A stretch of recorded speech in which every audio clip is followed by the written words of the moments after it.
Nothing is gonna hurt you, baby. Yes. Bakit?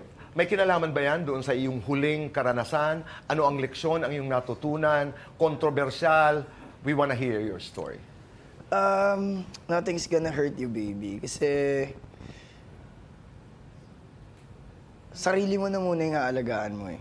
Kasi matagal na panahon na nag-alaga ka ng ibang tao na totoo, na pinaramdam mo kung gaano ka totoo at gaano kalalim yun.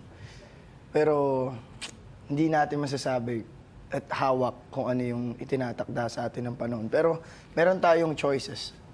Freedom to choose kung ano man yung pipiliin natin sa pang-araw-araw. And yun yung nangyari. So, leksyon na natutunan ko is kailangan mong ipaintindi na kahit na sino mang pipiliin mo na walang permanente. Na ang constant dito sa material world is changes.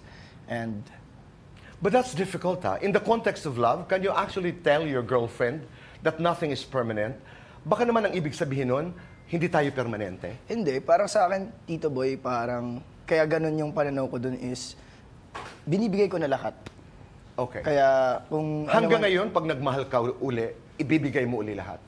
Okay. Meron yung nung mga nagsisimula pa ako na pina-priority ko talaga yung love, yung relationship. Pero ngayon, nung mga nakaraan, tinry kong balansehin, pero mahirap. Tanong lang, na-intriga lang ako doon sa sinabi mo, pero naniniwala ka pa rin sa forever? Katulad ng paniniwala ni Khalil?